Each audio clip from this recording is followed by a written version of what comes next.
लक्ष्मीस्ते पंकजाक्षे निवसतु सदने भारती कंठदेशे वर्धन्तां बन्धुवर्गै प्रबल रिपुगणाः जन्तु पातालमूलम् देशे देशे च कीर्ति प्रभवतु भजतां कुन्दपुष्पं च शुभ्रं जीवन्तु पुत्रपौत्रे सकल शुभकरम् कुर्वं स्तुते मंगलम। जय जगन्नाथ। मु ज्योतिर्विद चंद्रशेखर नायक मोर चैनल ज्योतिषर जातक को आपण मानक मोर अंतरर गभीरतम प्रदेश स्वागत करुच्छे। ताले बंधुगण आमे पूर्व अध्याय पढ़ी राजजटक से विवाह संबंधी कथाटी पढ़ी मते बहुत दर्शक भी अनुरोध करुले जिनसटी करबा पई।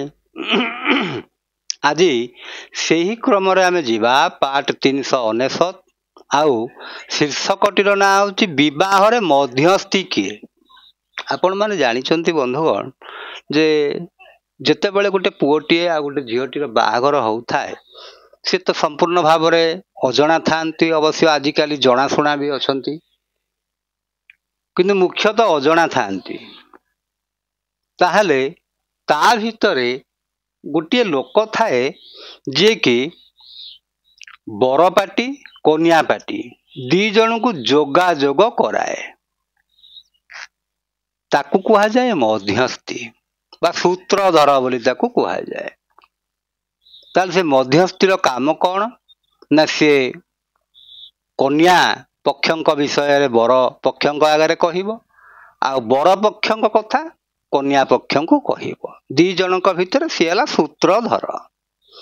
ताहले आपण मानक मनरे गोटे प्रश्न आसुथिबो जे मोर बाहाघर रे से भलिया किए से भली कामटीए करि पारिबो कना समस्ते तो से काम करंती नाही काहा द्वारा से कामटी हेई पारिबो। ताल देखिबा बंधुगण मध्यस्थी किए देखिबा।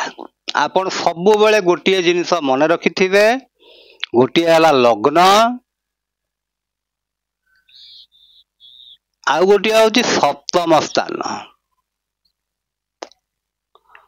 लग्नटी होउछंती आपण निजे सप्तम स्थान कौन पाई ना सप्तम स्थान होउछंती आपणकर लाइफ पार्टनर रो घरटीए। जदि आपणकर मेष लग्न ताले सप्तम घरटी हला एटा जदि वृष लग्न ताले सप्तम घर एटा जदि कन्या लग्न सप्तम घरटी मीन राशि।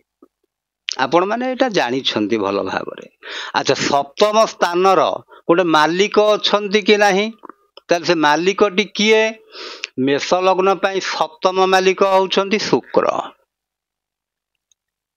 वृष लग्न पाई होउछंती मंगल आ मिथुन लग्न पाई होउछंती बृहस्पति। से भली देखिबे कर्कट लग्न पाई होउछंती शनि सिंह लग्न पाई शनि आ कन्या लग्न पाई बृहस्पति तुला लग्न पाई मंगल बिछा लग्न पाई शुक्र आ धनु लग्न पाई बुध मकर लग्न पाई चंद्र कुंभ लग्न पाई रवि आ मीन लग्न पाई बुध। ये हेले आपणकर सप्तमाधिपति माने सप्तम घरर मालिक। आपण सेया को खाली देखिबार अछि अन्य किसी जिनस देखिबार आवश्यकता नाही। देखंतु जदि तार नियम हिसाब रे कोन कहउचंती सुनंतु जे जदि मनकर आपणकर सप्तमाधिपति लग्न को पळेई जाइछंती आपण देखिथिबे केते जातक रे सप्तम मालिक जाइकि लग्न रे पहुंचीचंती ताले आपण जानिबे कोन बाघरटी केमिति हबो काहा द्वारा हबो से मध्यस्थीटा किए से मध्यस्थी ताधरे न थाए प्राय कहले चले ताधरे से निजे जिए बर पिला हो न से कन्या पात्रीटीए हो से निज कथाटी निजे बुझंती। केते लोक निजे भी पचारिकी बुझंती जे सार मोर बाहागर केबे हबो को दिगरे हबो एमती कथा गुड़िए पचारती आ सी काहींकी ना मने कर जेउ युवकटीर तार बापा मरी जाइछंती तार कई गार्डियन आउ सेमती नाहांती जो माने कि बुझिबा कथा कहीं घरर जो माने गार्डियन थांती सेई माने ही से कथा गुड़िक बुझंती जार गार्डियन अभाव जार गार्डियन नाही सी लोक फेर निजे फेर बाहा हब कि नहीं तेणु से निजे निजे बुझी थांती बंधुगण देखंतु जदि लग्न मालिक पळेई जाइचंती ना सप्तम मालिक पळेई जाइचंती लग्न को एठी शुक्र रहिले एई लग्न रे एई शुक्र हले सप्तमाधिपति ताले से निजे निजे बुझंती बा निज संपर्कीय को लगेई करी से गुड़िक निजे निजे बुझी पारंती। अच्छा जदि मनकर लग्न सप्तम मालिक पळेइचंती द्वितीय घर को एठी अछंती तार द्वितीय घर को जदि पळेई जांती द्वितीय घरटी कौन कुटुंबर घर ताले आपणक कुटुंबरु केही जने लोक से दायित्वटी निश्चय हाथ को नेबे आ से कार्यटी मध्य संपादन करिवे। जदि मनकर 3 नंबर घर आसीगला सप्तम मालिक तृतीय घर को जाइछंती ताले एइटा की घर छोट भाई भौणीर घर आउ कम्युनिकेशन घर बंधुगण मन रखंतु आजिकल जो प्रकार सब विवाह पाई विभिन्न प्रकार संस्था अच्छी से माने विवाह कराउछंती मैट्रिमोनी साइट जाको कहा जाउछि आपण सेई जगह रे मध्य सेति पई कम्युनिकेशन बोली लिखि देइछे कम्युनिकेशन आउ भाई भौणी ता माने छोट भाई भौणी टी हेले मध्य तार मनकर सांग साथी कि सांग साथी बापा ये भलिया सब से माने मध्य बुझी देई पारिबे। अच्छा जदि चतुर्थ घर को पळेई गले जदि सप्तम मालिक चतुर्थ घर को जाइछंती ताले चतुर्थ घरटी की घर मातांकर घर आपणकर मातांक द्वारा मध्य सेटा चिन्हा परिचय भी हेई परिबो आपणक संगे जो माने पाठ भी पढुथिले सहपाठी से माने मध्य आपण को सेतिरे साहाय्य करि पारिबे। अच्छा जदि पंचम को पळेइचंदी सप्तम मालिक जदि पंचम को पळेई जानती ताले लव मैरिज हवार बहुत चांस टी थाए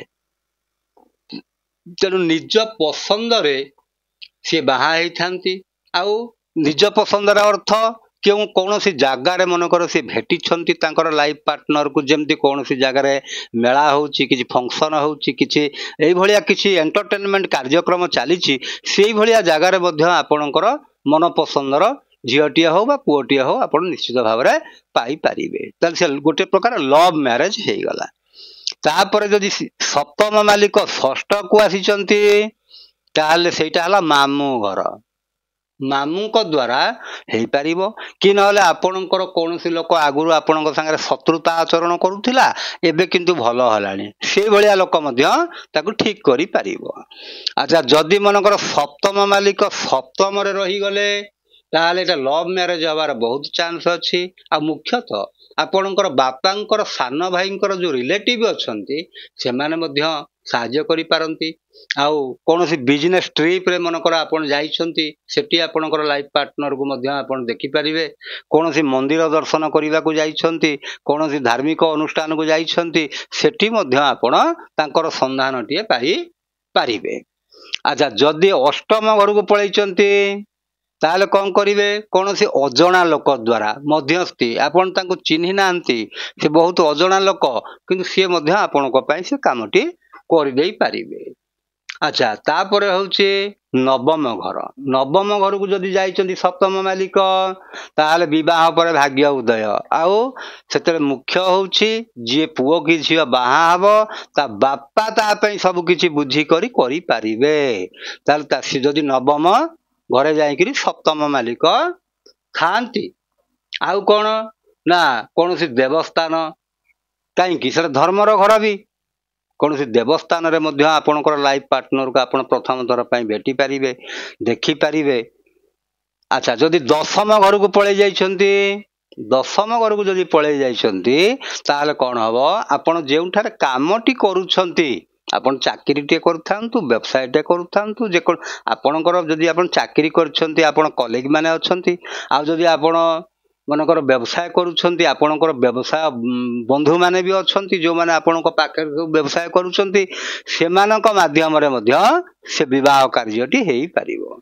जदि एकादश घर को पळैछंती एटा होची बड़ भाईंकर घर आ बंधुंकर घर ताले बड़ भाई आपणकर बड़ भाई से गुरु दायित्वटी नेबे नैकरी से बुझी पारिबे आउ ନହେଲେ ଆପଣଙ୍କର କୌଣସି ସାଙ୍ଗସାଥି ବନ୍ଧୁବାନ୍ଧବ ଏମାନେ ମଧ୍ୟ ବୁଝିପାରିବେ।